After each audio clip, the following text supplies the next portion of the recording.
അസ്സലാമു അലൈക്കും വറഹ്മത്തുള്ളാഹി വബറകാതുഹു. അതിമനോഹരമായ പ്രകൃതി, കിളികളുടെയും മറ്റു ജീവജാലങ്ങളുടെയും ശബ്ദസ്വരങ്ങൾ കാതിലേക്ക് അടിച്ചു കയറുന്നു.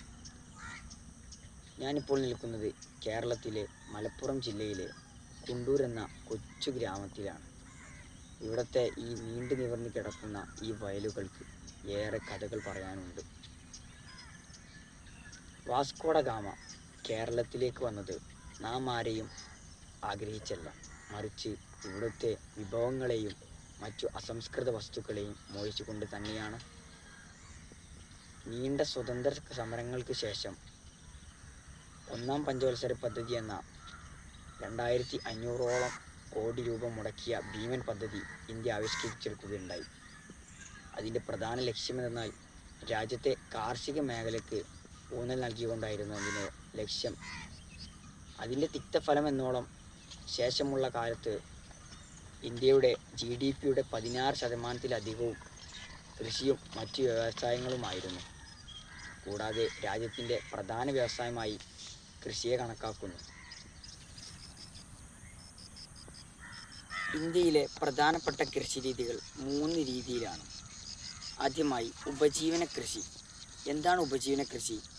കർഷകരുടെയും തങ്ങളുടെ കുടുംബങ്ങളുടെയും ആവശ്യങ്ങൾക്കായി അവർ സ്വന്തമായി ഉൽപ്പാദിപ്പിച്ചെടുക്കുന്ന കൃഷിയെയാണ് ഉപജീവന കൃഷിയായി കണക്കാക്കുന്നത്.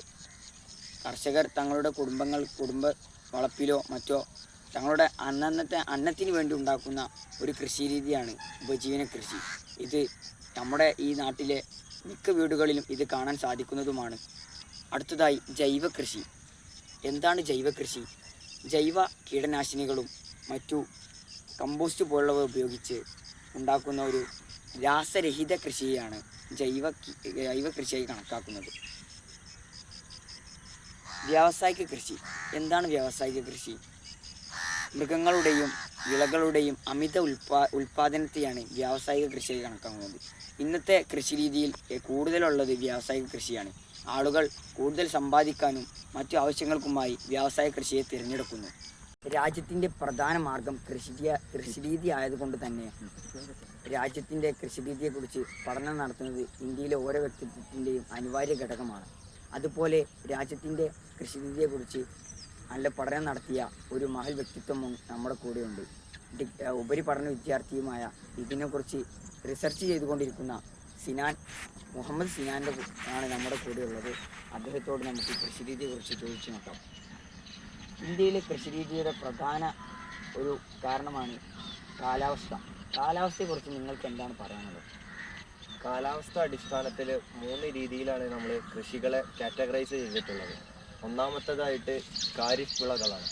ഖാരിഫ് വിളകൾ എന്ന് പറഞ്ഞാൽ മൺസൂൺ മുതൽ ഒരു ശൈത്യകാലത്തിൻ്റെ തുടക്കം വരെ ഉണ്ടാകുന്ന വിളകളാണ്.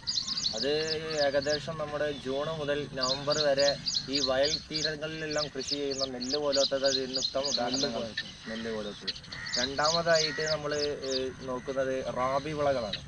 റാബി വിളകൾ എന്ന് പറഞ്ഞാൽ ഏകദേശം 2 മാസം കൊണ്ടൊക്കെ കൃഷി ചെയ്തെടുക്കുന്ന കാര്യങ്ങളാണ്. അതായത് പ്രധാനമായും ഫെബ്രുവരി മാർച്ച് മാസങ്ങളിൽ ചെയ്യുന്നതാണ്. അടുത്തതെന്ന് പറയുന്നത് മൂന്നാമത്തേതായിട്ട് സായിദ് വിളകളാണ്. കാലാവസ്ഥ അടിസ്ഥാനമാക്കിയിട്ടുള്ള മൂന്നാമത്തേത് സായിദ് വിളകളാണ്. അത് പ്രധാനമായും നമ്മൾ കൃഷി ചെയ്യുന്നത് നമ്മുടെ വേനൽക്കാലത്താണ്. വേനൽക്കാലത്ത് കൃഷി ചെയ്യാൻ പറ്റിയ കുറച്ച് കൃഷി രീതികളുണ്ട്. അപ്പം ആ വേനൽക്കാലത്ത് കൃഷി ചെയ്യുന്നതാണ്. സാധാരണയായി നമ്മുടെ വേനലൊക്കെ ഉണ്ടാകുന്നത് പോലെ ഏപ്രിൽ മെയ് മാസങ്ങളിലാണ് നമ്മൾ സാധാരണയായി ഇത്തരത്തിലുള്ള കൃഷി ചെയ്യാറ്. ഇന്ത്യയിലെ പ്രധാനമായും വൈവിധ്യങ്ങൾ കൃഷി ചെയ്യുന്ന ഒരു സംസ്ഥാനമാണ് കേരളം. അതിന് ഉത്തമ ഉദാഹരണമാണ് ഈ നീണ്ടു നിവർന്നു കിടക്കുന്ന ഈ വയലുകൾ. എല്ലാ വർഷവും നെൽകൃഷിയും മറ്റു കൃഷികളും ചെയ്തു വരുന്ന ഈ വയലുകളിൽ അതിലേക്ക് കൃഷിക്കാവശ്യമായ വെള്ളങ്ങൾ എടുക്കുന്നത് ഇതുപോലുള്ള ചെറിയ തോടുകളിൽ നിന്നും മറ്റുമാണ്. ഇത്തരത്തിൽ വളരെയധികം സുന്ദരമായ ഒരു സംസ്ഥാനമാണ് കേരളം. അതുപോലെ അതിലുപരി വളരെയധികം സുന്ദരമായ ഒരു ഗ്രാമമാണ് ഈ ചെറിയ കുണ്ടൂർ.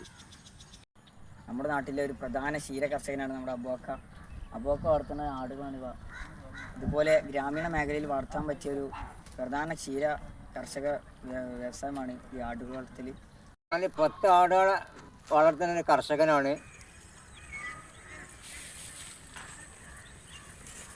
നാം ചർച്ച ചെയ്തതുപോലെ നമ്മളെ ഈ കൊച്ചു കേരളത്തിലെ പ്രധാനപ്പെട്ട കൃഷിരീതികളെ 4 തരമാക്കി തിരിച്ചിരിക്കുന്നു. ഒന്നാമതായി ഹ്രസ്വകാല പച്ചക്കറി കൃഷി. 3 മാസം മുതൽ 4 മാസം വരെ നീണ്ടു നിൽക്കുന്ന ഈ കൃഷി, ഇതിലെ പ്രധാനമായും കൃഷി ചെയ്യുന്നത് ചേന, കുമ്പളം പോലുള്ള പൊണ്ണത്തടിയന്മാരെയാണ്. കിഴങ്ങ് വർഗ്ഗങ്ങൾ. നമ്മുടെ മലയാളികളുടെ ഏറ്റവും പ്രിയങ്കരനായ ഉരുളക്കിഴങ്ങ്, ചക്കരക്കിഴങ്ങ് പോലുള്ള പ്രധാനികൾ ഇതിൽ ഉൾപ്പെടുന്നു. 6 മുതൽ 7 മാസം വരെയാണ് ഇതിൻ്റെ വിളവെടുപ്പ്. 1 വർഷം നീണ്ടു നിൽക്കുന്നത്. വാഴ പോലുള്ള മലയാളികളുടെ എക്കാലത്തെയും പ്രിയങ്കരനായ എല്ലാം ഉപയോഗിക്കാൻ കഴിയുന്ന ഒരു കൃഷിയായ വാഴയാണ് ഇതിലെ പ്രധാനി. ദീർഘകാല കൃഷി. ഏലം, തേയില, തെങ്ങ് പോലുള്ള ഭീമന്മാരാണ് ഇതിൽ ഉൾപ്പെടുന്നത്. ഈ കൃഷികൾ പ്രധാനമായും ഉത്ഭവിക്കുന്നത് നമ്മുടെ അയൽ ജില്ലയായ വയനാട്ടിലാണ്. അതിനാൽ തന്നെ നമ്മുടെ ജില്ലയേക്കാൾ വളരെ ഭംഗി തോന്നിക്കുന്നത് വയനാടിനെ ആ കൃഷിരീതികൾ കൊണ്ടാണ്. ഇത്തരത്തിലുള്ള വൈവിധ്യങ്ങളെ നമ്മുടെ സർക്കാർ ഒന്ന് പ്രോത്സാഹിപ്പിക്കേണ്ടതുണ്ട്. ഇത്തരത്തിലുള്ള പ്രോത്സാഹനക്കുറവ് മൂലം കർഷകർ ആത്മഹത്യക്കിരയാകുന്നത് എന്നും കേൾക്കാവുന്നൊരു കാര്യമാണ്.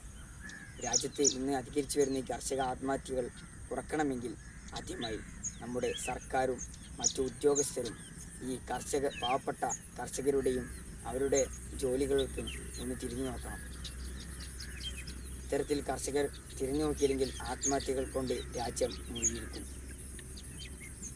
മറ്റു സംസ്ഥാനങ്ങളിൽ നിന്നുള്ള കയറ്റുമതി കുറക്കണമെങ്കിൽ നാം ആദ്യം ചെയ്യേണ്ടത് ഇതുപോലുള്ള കൃഷികൾ വർദ്ധിപ്പിക്കുക എന്നതാണ്. ഇതുപോലുള്ള വർധനവ് നമ്മുടെ രാജ്യത്തെ നല്ലൊരു വൈവിധ്യങ്ങളായി നിറഞ്ഞ വലിയൊരു രാജ്യമാക്കാൻ സാധിക്കുന്നതാണ്. പുതിയ വീഡിയോയുമായി വീണ്ടും കാണാം. Good bye.